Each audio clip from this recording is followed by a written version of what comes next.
where we're at. Well, I'm Steffi Littlefield, I'm Cyndy Kesey. and we're sisters that inherited this property in 1987. And since then, we've kind of come up with our own business and planted vineyards and started a Winery. and every weekend we have a party is really what happens. Yeah. This family farm's been, we're third generation owners here. So it's been in our family for 99 years now. So, but we weren't going to be cattle ranchers. This used to be a registered Hereford cattle breeding ranch, and that just was not going to fit our needs or what we wanted to do. So when our children were pretty much out of the house, or at least in college, we decided to plant grapes. So we planted vineyards in '08, and we were going to just sell the grapes at first, but we liked our vineyard so much and our grapes that we were growing, we decided we needed to do it ourselves, and Cyndy really wanted to learn to make wine. So here we are, we're making wine and winning lots of awards. Yes. We love to share it with people. We have visitors every weekend. That's what we grew up doing when it was a Hereford cattle ranch. And actually the barn we're in right now is where we kept all the best Hereford cattle. This was the show barn.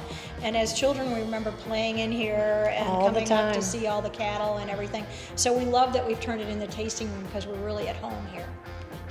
Cheers. Cheers, honey. You gotta drink. Oh, Oh, no, stop. You're gonna start toast- again. You're gonna toast and then And drink. Okay. and go. Here. Cheers. So I am actually the winemaker here at Edg-Clif, and we started making wine here in 2010. We started out with 6 different kinds of Chambourcin. That's all we grew at that point or had available to use. And so it was really interesting. Our only white wine was a rosé at that time. We now have about 17 or 18 different varieties of wine on our shelves at any given time. And we've been very fortunate. Our wines have proven to be very popular, but also have been award winners, so at the Missouri Wine Competition. Well, it's interesting being a female winemaker because there aren't very many of us. And I did not go to school. I did not go to UC Davis or Mizzou to become a vintner per se.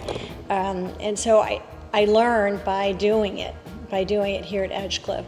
We had actually worked with a gentleman who was a winemaker for a long time, and he came to work as a consultant for us on not every week or not every day, but periodically would come and help us out. And from there, I've just done a lot of continuing education and experimentation on my own. One of the things when Steffi and I talked about starting the winery, one of our big missions or our premise was to make wines that anybody could enjoy. We wanted to make wines that were approachable, that were drinkable, that everybody could love and enjoy. Very good. And what's your favorite wine? That's like asking who my favorite child is. I happen to appreciate all of them, but I do have some go-tos. These are 2 of them that I go to quite frequently. But I also happen to love our Chambourcin that is unoaked. It happens to be our top-selling wine every single year because it's so drinkable. Everybody loves it. But I can drink anything from the dry oaky reds all the way to some of our semi-sweets. Can't go to the sweet wine. So I have a degree in agricultural and I am a horticulturalist. It was my idea to start planting the grapes because I knew I could grow grapes, and livestock wasn't something that either one of us was really interested in. So I got this crazy idea to put in a vineyard. Cyndy came along and said, let's do it, and so we planted in '08. I manage the vineyards as far as technical things. We have an intern working in the vineyards. We do it all. We planted the grapes, we grow the grapes, we harvest the grapes, and we make the wine, we bottle the wine, and then we sell the wine. And also Cyndy and I together lead that part of the business too. Marketing and public relations. It's a big part of the business. Well, we clearly are a team. We have been a team all our lives. So we do kind of agree on the events, and We have a lot of wine club events every year. We have about 9 of them now, and it includes food and entertainment. And Cyndy and I both organize that. Cyndy's more on the food side usually. I do the entertainment and the marketing of it, sending out the newsletters. That's what I worked on today. And we do a series of winemakers dinners as well. Yeah. Yep, and we work with a caterer on that. But we seem to come up with a menu ourselves. Yeah, we do. We have our own ideas of what we should be serving. Yeah. We started doing weddings sort of because my daughter, who's the oldest girl in the family, wanted to get married here. And so in that process of getting ready for her wedding, we remodeled a building, we developed a wedding field, we put in a lot of infrastructure that could be used for weddings, bought supplies and things like that. And so then we found ourselves in the wedding business, of course.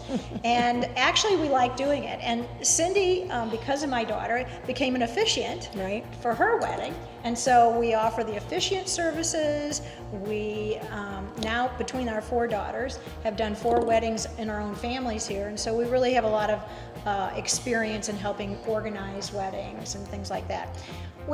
Since COVID, we hadn't done as many as we did before COVID, but it's really building up this year. We've been booking a lot more weddings, and then this space here is becoming very popular because it's inside and climate controlled, so we'll be able to do weddings 12 months of the year. Since this was a actual working farm for so many decades, we have a lot of different farmhouses on the property. So we had always been leasing them out long term for people to live in out here. But we decided, I guess it was about 2012 maybe, or 13. The first one, we took our little vineyard cottage, which just sits on the other side of the vines, the block over here Out across the the window road. over there. Yeah, and we turned that one into an Airbnb. And it was really popular. People loved it. They loved coming out to the country. They loved being able to see the vines and see what we were doing here. And so then we took another house and rehabbed it, redid that one. And it became exceedingly popular even through the pandemic and everything. We were just booked up all the time. And then we took one of our little, our guest house. It was actually our guest house as we were growing up. And Steffie had done the total design on it, redesign of it, the inside of it, and it's absolutely adorable, very romantic, and that's a big draw for that one. Everybody wants to stay at Stone Cottage. Yeah, it is a stone building, so it has a lot of unique characteristics. Yeah. So we have staff members, and I will say We in do. March, we're out there. We spend every day in March out in the vineyard because that's the most important time, is to prune the grapes and to prune them accurately so that you have left the right number of buds, you have the right structure, ready to go into the season. And so Cyndy and I and our husbands, and then we have a couple other staff members that help us. And it takes 3 to 4 weeks for us to prune all these vines, but we hand prune them. We Yes, do. we do. We start harvesting usually around Labor Day weekend. We start with our Vignoles grapes because they're the ones that come to ripen the quickest. And then so we bring those in usually Labor Day weekend. And after that, we'll start over in the Chamberson and start bringing in some of the Chamberson grapes to make some of our lovely rosés.